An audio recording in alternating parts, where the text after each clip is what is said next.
What's going on, Waffle Games attendees? My name is Thomas Winkley, and I am a technical marketing advocate here at Unity Technologies on the education team. You might know me, you might not. If it's first time meeting, hello, it's great to meet you officially. I am so excited to be here virtually via a recording. Hopefully one day I'll get to be there in person, but for now, I'm so excited to take you through this session to talk about a couple of things. First of all, the new Unity Universal Render Pipeline sample, what's in there, what you can use, how you can dig through it for inspiration, and some of the cool features available. And then finally, what we actually provide to students and educators to help grow the community, to help you all be your best, at your best, and get all the things you need. So we'll talk about that as well. Without further ado, let's jump right in. Let's build our project with the sample template. So of course, we're going to go to new project like usual.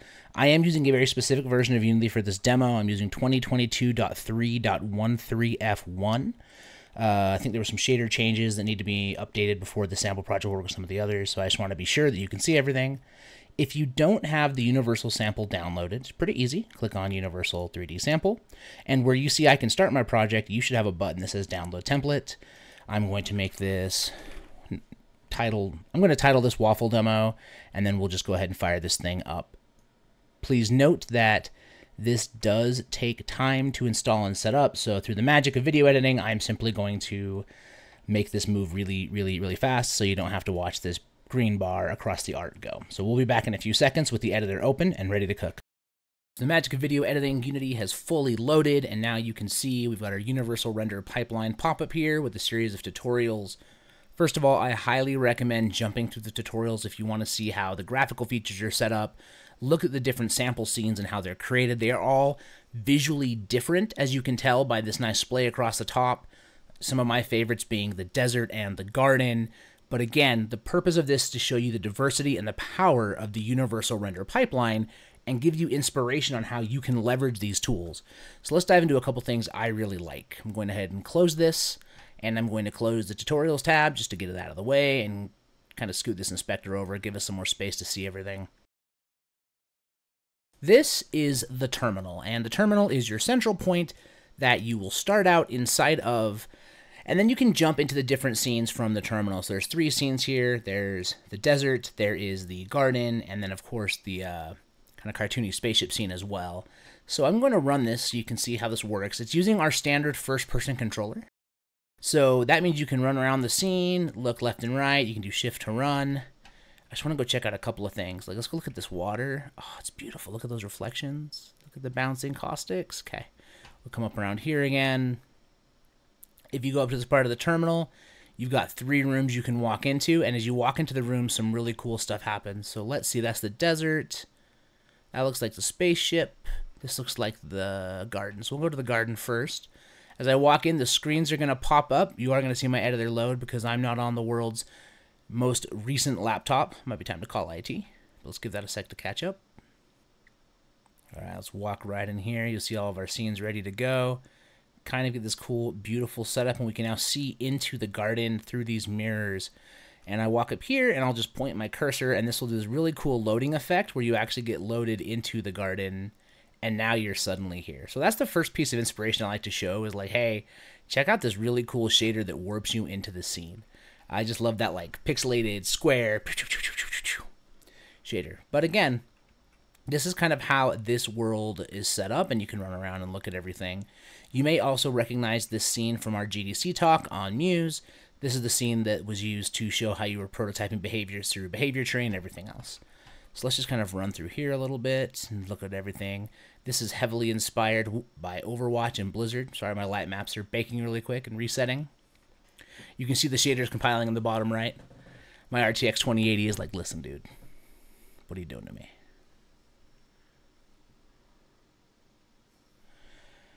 Okay, so back to it. We can look at these beautifully well-lit things, this gorgeous texture setup, and start to get a feel for kind of how the pieces of all this works. You see these beautiful particles falling from our cherry blossom tree, and then we've got all these nice decals here.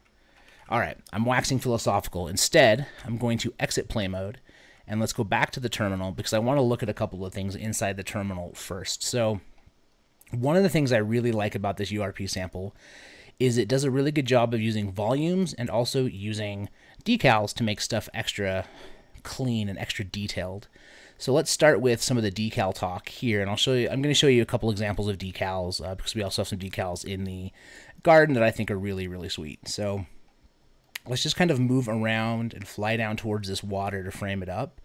And you can see the water looks really, really good, and then it's got these caustics right here, right? And for those that don't know, caustics are basically what causes the effect of light to bounce off of the surface, right? Subsurface scattering and things like that. And we're doing that actually using a combination of shader graph with decals.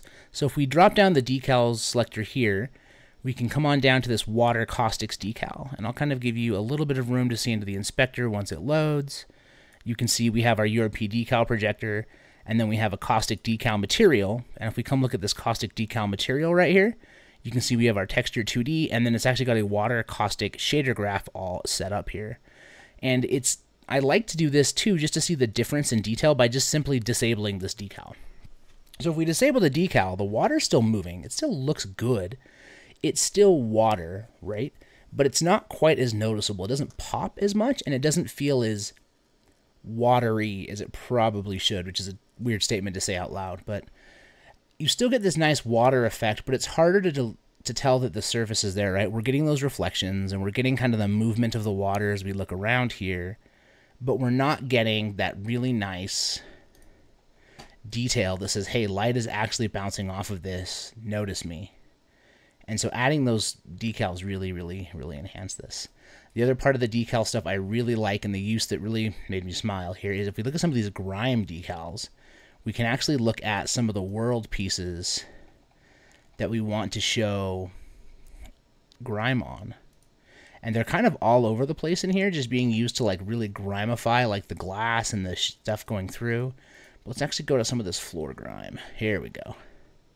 So I like to see this grime decal here because you can see like the floor looks kind of grimy, and then the shadows overlaying the top of it. And if we turn it off, the floor gets like cleaner. You see how you have like hard water stains all kind of around here.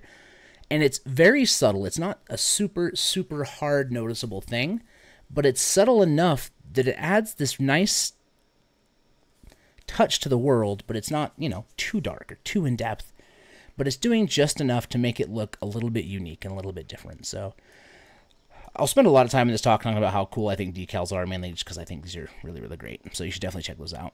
I also want to pull back here and take a look at all of these light probes. So check out our light probe group. So these are all of the light probes in the scene that we are using to accurately bake the lighting in the scene and to make sure we get like a really nice clean light bake. And it's quite a few. Notice that the density gets a little heavier inside of the side rooms, but they're pretty evenly spaced. All these yellow dots are light probes, so you can see that these are positioned so that we get this really clean, accurate lighting, which is, again, something that we're going to see quite a few of. We're also going to have some reflection probes in here, and for those that don't know what a reflection probe does, this whole block is a reflection probe, and you can see the boundaries here, and notice here, this is the world being reflected back. So what a reflection probe is going to do is shoot out rays, essentially, and whatever bounces back, it's going to bank it into the reflection, and then you can kind of look at it by orbiting around this sphere to see what should be reflected top, bottom, sides. And that's how we get accurate reflections in the game, but they're pretty performant. Now, because this is baked, reflection probes are baked, they are not calculated at real time, they're not going to accurately reflect any of the surfaces that are using the baked stuff, right? They're only going to work in the dynamic stuff. But again, you get a really, really nice optimal scene by doing this. We do also have some volumes here, which we can play with in the desert. It's actually more fun to play with them in the desert, so we'll do it there. There's the terminal layout. Let's jump into another scene here, and we'll actually jump into the garden to take a look at some more decal work. So, to the garden here. I don't think I made any changes. We don't have to save. Let the garden calculate up and load for me. And then once that's ready, we'll go in and play with some of the garden tools. Beautiful. All right, so we're inside the garden. Just going to right-click and kind of fly around to look at a few things. You can see some light probes are in here. But what I'm really wanting to look at are these decals right here. So we have terrain decals all set up. And we have a couple different terrain decals. We can open these prefabs up, and I want to open up the cherry petal decals. So we can find like a nearby cherry petal decal somewhere inside the scene and just fly over to it here. That was not super aggressive. Let's go. So one by the bridge. There we go. We'll go look at this one. So we had these really nice cherry petal decals set up. And again, they help add detail and character to the world, right? We already have this really nice particle system of the cherry blossoms falling from the tree as it runs. And we'll have to look at that in game view. So as we're looking at that cherry blossom system, it would make sense that, you know, these cherry blossoms aren't just going to disappear. They're going to stick to the ground. And so by setting up decals, we can create that illusion and show, hey, this is how they're going to show it. And if I turn off the decal projector, you'll see it goes around and the ground is kind of just clean and not really there. But the cool thing is you can really, really play with these. So we could start scaling our decals up and down. We can make them bigger. We could move the positioning so we could get it away to have less impacted. So we could maybe scoot it down so it's only going for segments. Maybe only the rocks are affected this time, right? So we can kind of pull these down and adjust how we want to play with this. We can also do like a wider berth here to get less or more and get a little more granular with how we mess with these decals. So again, if you look at, maybe we just turn off all the cherry petal decals and zoom out and take a look at the world. And it still looks really good. It's very good. But you don't see the character. It doesn't look lived in. It's like this tree was just planted yesterday. So by adding these in here and all of these decals around, we get these really nice effects of things getting covered in cherry blossoms, which, again, it would make sense to have them here. They should be there. They're part of the world. The other thing I really want to look at is the visual effects. So we'll just go ahead and look for, let's see, terrain, waterfalls, water. No, we want VFX. Just pop open this VFX and let's go look at our cherry petal generator. It's going to think for a minute. So we have a pretty big series of stuff happening here. So we've got our system all prepped. And right now it's just lightly shedding cherry blossoms across the world. So maybe you can play with a lot of different things in visual effects. Right now it's a duration of 50 seconds. It's looping. It's pre-warmed. If we look at the emission, it's got 20 over time. So if we really wanted to like cause a storm, we could add more or less by increasing this rate over time. What would 1,000 do? Let's just go ahead and hit play and see what 1,000 cherry blossoms. So maybe the tree is aggressively shedding cherry blossoms. Da, da, da, da, da, da, da, da. Let's come up here and look at how many are actually falling down now that we've done this. Okay, so a lot more cherry blossoms now in this region. We escape to go out of here. Let's just keep cranking this up. 10,000. I want it to be snowing cherry blossoms. And it might take a second to cycle through that many. We should see like a big wave coming once it kind of loops back. Here it comes. Yeah. So this is looping over just under a minute. So now we're getting, you know, more-ish maximum. And the rate over time just gets bigger and bigger, maximizing at 10,000. So we could really play with this to add more depth. I'm actually sad that 10,000 only really got us a few extras, hoping for like a storm. You know, it'll be even more fun. We'll just go back to the scene and we can play and restart right here. There we go. Now the system's looking good. So that's more. Let's go to 20,000. Oh, you know what's going on here? I'm silly. I'm saying 1,000, but the max particles is 1,000. So if I try to take it to 10,000, the max particles is still freezing it. So we'll let 10,000 particles be there. We can have a cherry blossom storm if we restart. Yeah, that's much more what I was looking for. This is definitely too many cherry blossoms, but it's fun to play with anyway. Let's go see what it looks like. Let's go see what it looks like to stand in a snowstorm of cherry blossoms.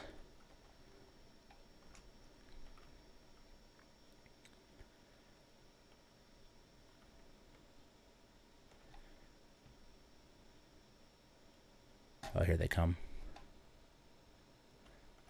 So really, it may look intense from a distance, but from here it just looks like there's a big windstorm blowing the blossoms out. And if we were going to increase the number of blossoms falling, we'd probably then want to increase the decals, right, to make it make sense. Because right now cherry blossoms are falling onto bare rock and nothing sticking, which might be confusing if you're looking really, really closely. Okay, anyway, there's my really long rant about why decals are powerful and why playing with like the effect systems and stuff can be really cool. But let's go back to the terminal and look at the shader graph that was used to create that. So I will give you the full disclosure, I am not a technical artist, so when it comes to creating these really advanced shader graphs, I always find myself marveling at the creativity of our technical team that does this. So we'll just run through here and we'll go into the desert. See, this is the back of the terminal, isn't it? Yeah, okay, cool. Ooh, too fast. Yeah, I want to go into here.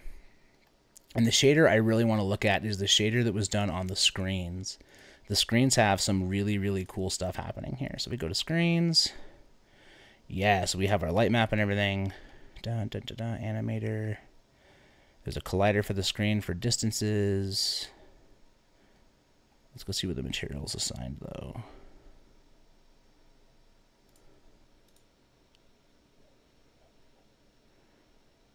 Ah, here it is. So on the screens here, we have our room 2 screen. We have a loading bar set up, but we do have our shader right here, which I really want to look at. So if we hit edit shader on the shader graph screens, and then we can pop this graph out to make it full screen because we're going to need the space. So this is the actual shader graph that the screens are controlled by, at least that big main room screen. And you can see we have a couple of graphs together nested as subgraphs. So we have this graph group here. This is our quantized UVs. So you can actually go through and see how they're quantizing all of those. Then we can go to our sample texture. This is our color corrected display, all set up here. This is the transition effect that we were looking at, where it kind of pixelates everything into squares and pulls us through. Then this is the screen LED pattern to make it look like there's LEDs there. And then we have our raw render, and then everything finalized and pushed out to a vertex shader, right? So then we have our position 3, normal 3, tangent 3, all coming in from the fragment shader. So it's pretty cool. But again, if you wanted to play with these tools and see how you can make this new stuff, a great thing to do is look at how noodly this shader graph is and start building out your own systems and testing them. We also have a lot of really, really good content on Learn to help you get started with shader graphs, so I would check that out too. Okay, the final thing I want to show you in this scene, and I really want to encourage you to explore it yourself, is in the desert, actually. And I want to jump into the desert here. So let's go back to our scenes. Assets, scenes, Oasis. Let that load in really quick. Give you some more inspector room, or scene view room, I should say. All right, that looks better. And let's just highlight the roots. Let all the shaders compile really quick, and then we'll dive in. Beautiful. Okay, zooming back in. Looks like we're zooming into the wrong area. Let's go to where all these meshes are living. So we'll head into the Oasis, and what I want to focus on, first of all, look how beautiful this Oasis looks. Again, look stylistically how different things are in URP here. 2 different scenes, completely different, and very, very optimal. You've also got some really nice, lens blow, halo effect off the lens here happening. A little bit of J.J. Abrams going on. I believe he's the one that really likes that lens flare. And we can walk through here and look at these beautiful trees, which I believe are, in fact, swaying in the wind. Yeah, look at them sway. The water, again, with a different effect. Less caustics, but the reflections are still happening. So we can see all the nice reflections, and maybe not less caustics, but a different kind. Not as aggressive as what we had in the other setup. And then we can kind of look over here and see the shadows and everything. But what I want to focus on now is the use of volumes. So they're using post-processing volumes here, and as you walk into the room, notice how the actual lighting settings change. So it's pretty bright out here. It's really, really bright, but it's actually turning the brightness up a bit as you walk into this room and blowing out the outside, which is a pretty common effect when you're walking into a new room, right? Your eyes adjust, and as you cross this threshold where these shadows are, it's going to happen here. And we can use post-processing volumes to make stuff happen and make events and different things feel different in the same area. So let's take a look at how the post-processing volumes are set up to show you that. So we can jump into the root again, and we'll want to make sure we've expanded out our lighting, and we have main light, then we have outdoor, and we have tent. So if we click on the outdoor, we have probes and everything, but we have the outdoor volume, and then inside the tent, we have the tent volume. So looking at the outdoor volume, we can see some of the overrides that have been applied. So it's got a post exposure of 0.25, it's got bloom with an intensity of 0.5, then it's got an Oasis fog volume component to show us how much fog is in the Oasis. And you'll notice as I turn that up and down, you can see the fog kind of coming in and out of the Oasis. So We'll let that sit back to its original 0.0005. It's just creating this haze in the sky, which is a really nice effect. Then you can adjust like your height and your height range and your start distances. So I bet if I put that Y height down to 0, it would actually kind of move the fog down across the ground instead of up in the sky, as you can see there. I was at a 20 though, because again, we just want that. We want that fog density to be up high, so it's just hazing out the sky. Okay. So then if we go look at our tent volume, you'll notice that the threshold for bloom goes up, but also the post exposure goes up to 3. So we're really turning up that post exposure. And we can add a couple other things too. Let's add a new override to this, and we'll add a post-processing override. Let's do some chromatic aberration. And we'll do the intensity. We'll just do it to like that. And then what else can we add to add some fun? You know, let's do some shadows, midtones, and highlights. I'm not an artist, so I'm just going to play with these. We'll do like purplish. We'll add some like shadow like this in this volume. And then midtones, I don't know what that means. We'll go over here, and then highlights, we can go down here. What happens when a non-artist gets a hold of this stuff? Okay, let's go ahead and walk through the volume and see what the differences are. Let me scoot these over and give you some more scene view. And we can run through the desert. So again, desert looking deserty. The oasis looking like we'd expect, as we saw in the first demo. But then when we run through here, we're going to see some big changes. So first of all, notice how when we move, there's just like, you can definitely see the chromatic aberration. Everything looks kind of blurry. We might want to turn that up a little bit. But then also the midtones and the colors outside especially are kind of blown out because we've messed with those tones so much. So we can actually escape, and let's just play with these volumes live since we're sitting in the room. So we can do like more. See how the edges, oh, there we go, right there. That's a really nice around the edges where things get kind of blurry, and you notice it the most when you move. I'm actually not loving. It kind of changes things. That's cool. I like that. And maybe one more. What if we added like some lens distortion? So we could get really wild with it. Like we could actually kind of come here. So now look how just everything we're seeing gets kind of weird. And now we're back to normal. So as you walk into the zone, it's actually crossfading between the two zones. So just a big reminder that you can use volumes to define how a certain area in your world is going to look to enhance that overall end product. I'm going to go ahead and this should turn all of this off. Oh, it left it. Cool. So yeah, we're going to remove all these shadows and let it go back to the way it was. But I wanted to show you, again, the power of using like volumes, the power of using some of the other tools. And if you want inspiration, this sample is a great way to go dig through it and see what you can actually use and how you can use it. I hope you enjoyed the tour of the sample project. There's a ton of stuff in there, and I really recommend just diving in and playing with it. Again, verify your Unity version. If you're having any issues after 2022.3.13F1, I recommend installing 13F1 just to make sure. That seems to be the way I cleaned it up. But the point of this is not to take this and reuse it in projects. It's to get inspiration and learn and see how the project is set up to get these different styles that we're applying all through the universal render pipeline, right? Which is really aimed to be your jack of all trades style pipeline. But this wouldn't be a presentation for me if I didn't tell you, hey, you should get some, student benefits. That's kind of my whole thing. I want you all to get all the benefits available to you as students. So I definitely want to make sure we do that. So first things first, for the Unity Student and Educator Plan, if you go to unity3d.info/waffle-student, capitalization is important. So of course, I did it appropriately with camel case. You get access to a lot of stuff. First of all, the Unity editor, stackable discounts on the asset store. So an additional 20% off of any assets on the asset store, even if they are on sale, you get another 20% off because you're a student. You can use the free trial of the Unity Cloud platform, which will allow you to have 5 gigs of storage for version control with 3 collaborators and 10 gigs of storage for our asset management program as well, which will allow you to share 3D assets and things in your project with your friends you're collaborating with.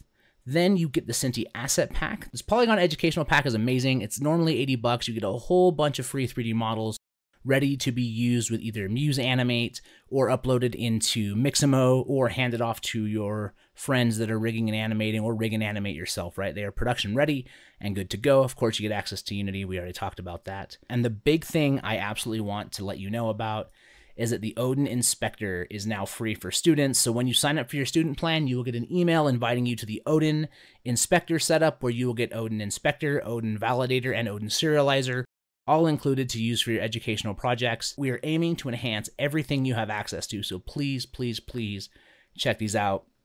Again, I hope the tour of the sample project was helpful. I hope you gained some inspiration from it for whatever you're working on. Best of luck to all of y'all.